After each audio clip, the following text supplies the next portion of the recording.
মানে প্ৰতিকূল বতৰৰ বাবে আমাৰ এই যে প্ৰাৰ্থীসকলক লৈ আমি মণ্ডল সমিতি আগবাঢ়িছোঁ আৰু ৰাইজৰ মাজলৈ যাবলৈ প্ৰয়াস কৰিছিলোঁ। আচলতে ৰাতিপুৱা ধাৰাসাৰ বৰষুণ, এই প্ৰতিকূল বতৰক নেওচি বিভিন্ন ঠাইত মানুহ ইমান আগ্ৰহেৰে ৰৈ আছে, আমি আচলতে নিজেই আচৰিত হৈ গৈছোঁ যে মানুহৰ ভাৰতীয় জনতা পাৰ্টিৰ প্ৰতি ইমান মৰম, ইমান আদৰ। আচলতে আমি কি ক'ম, আমি আজি ভাষাহীন।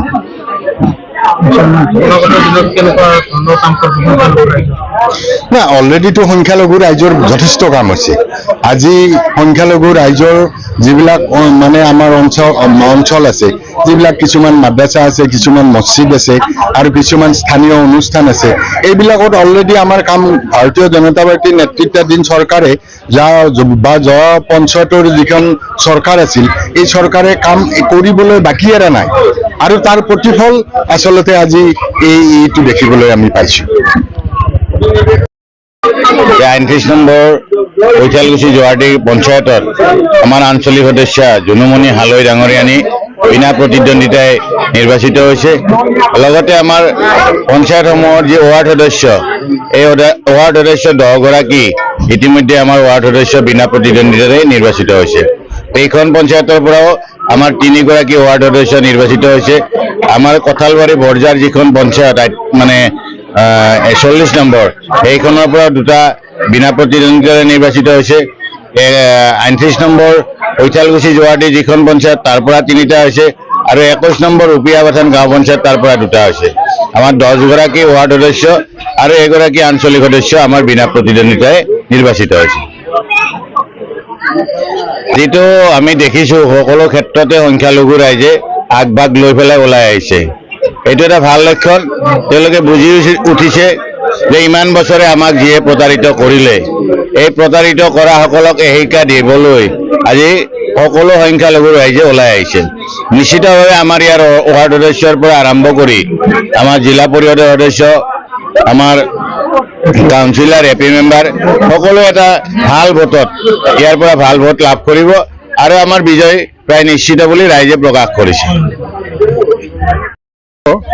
বৰ্তমান বিজেপিৰ প্ৰতি সংখ্যালঘু ৰাইজ সঁচাকৈ ধাৱমান হৈছে আৰু এই অঞ্চলত আমি সদায় অলপ ভোট আগতে কম পাই আহিছিলোঁ। ক্ৰমাগতভাৱে যোৱা নিৰ্বাচন প্ৰায় 3টামানত ভোটটো বাঢ়িছে ইয়াত আৰু এইবাৰ আমি আশা ৰাখিছোঁ, যিহেতু আপোনালোকে দেখিছে সভাখনত দলে পলে সকলো আইমাতৃসকল আমাক প্ৰায় 3.5 ঘণ্টা সময় ইয়াত ৰৈ আছে।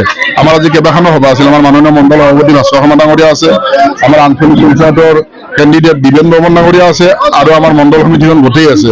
আমি বিভিন্ন সভা সমিতি কৰি আহোঁতে প্ৰায় 3.5 ঘণ্টা সময় যিহেতু ইয়াত ইছলাম ধৰ্মাৱলম্বী মহিলাসকলে এই সন্ধিয়া পৰত ৰৈ আছে, এই কথাই প্ৰতিয়মন কৰে।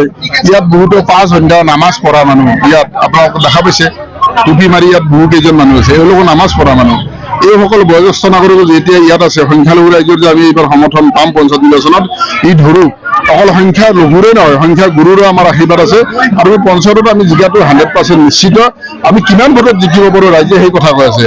ৰাইজে কৈছে যে আমাৰ প্ৰাৰ্থী জিকিব, কিন্তু আমি কিমান মাৰ্জিনত জিকিব পাৰোঁ ৰাইজে সেই কথাটো কৈ আছে। গতিকে আমি নিশ্চিতভাৱে এক অভিলেখ সংখ্যক ভোটত যাতে আমি জিকিব পাৰোঁ আৰু আমি ৰাইজৰ মাজত সদায় আমি উন্নয়নৰ ইছ্যুটো লৈ গৈছোঁ।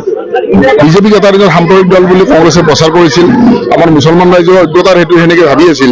কিন্তু যিটো আমাৰ সৰ্বানন্দ সোণোৱাল ডাঙৰীয়াৰ নেতৃত্বৰ চৰকাৰ, ডক্টৰ হিমন্ত বিশ্ব শৰ্মা ডাঙৰীয়াৰ নেতৃত্বৰ চৰকাৰ আৰু আপোনালোকে জানি সুখ পাব যে আমাৰ অঞ্চলৰ স্থানীয় বিধায়ক মাননীয় আমাৰ শ্ৰদ্ধা ৰাজনৈতিক গুৰু চন্দ্ৰমোহন পাটোৱাৰী ছাৰ এজন নিৰপেক্ষ মানুহ।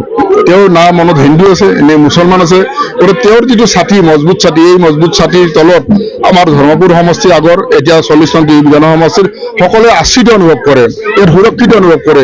গতিকে এনেটো মজবুত ছাতিৰ তলৰ আমি সেই দলৰ কাৰ্যকৰ্তা, গতিকে আমাক নিৰ্বিঘ্নে এই বৈতৰণি পাৰ কৰাব বুলি আমাক ৰাইজে কথা দিছে। গতিকে আমি ভাবোঁ সংখ্যালঘু ৰাইজৰ এইবাৰ যথেষ্ট আমি ভোট লাভ কৰিম।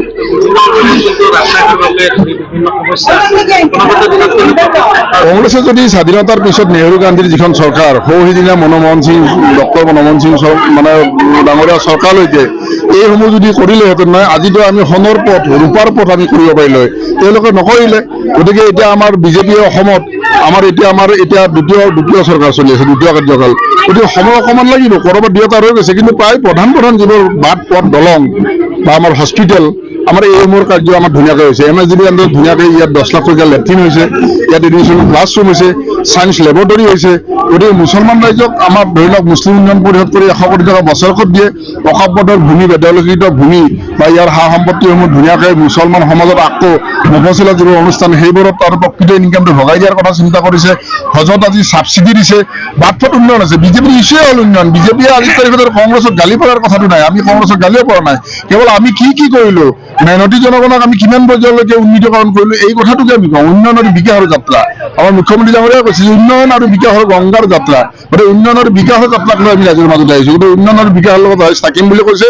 আৰু কংগ্ৰেছক ভোট দিলে কংগ্ৰেছে যিহেতু অনাগত 15-20 বছৰ চৰকাৰ গঠন কৰাৰ কোনো আশা নাই, গতিকে তেনেহেন এটা আৰু দলৰ ছাত্ৰ ছাত্ৰী বাবে এইবাৰ ৰাইজে আৰু যাব বিচৰা নাই। সংখ্যালঘু ৰাইজে বুজি উঠিছে যে কংগ্ৰেছে আৰু 15-20 বছৰ মিনিমাম অসমত চৰকাৰ গঠন কৰিব নোৱাৰে, দিল্লীত চৰকাৰ গঠন কৰিব নোৱাৰে। গতিকে খিলতি গাই গাখীৰ খাব আকৌ, এনেকুৱা ধৰণৰ কথাটো। এটা ময়ে নিজে নাম নাজানো। কংগ্ৰেছৰ কোনোবা এজন দিয়া বুলি শুনিছো, তেওঁৰ নাম কি, ধাম কি, কাম কি মই এইটো নাজানো দেই, কিন্তু কংগ্ৰেছত দিয়া বুলি শুনিছো, চিনি নাপাওঁ। তেওঁ আমাৰ ৰাইজেও নাজানে, আমিও নাম নাজানো, ৰাইজেও নাজানে। ক'ৰ তেওঁৰ প্ৰচাৰত দেখা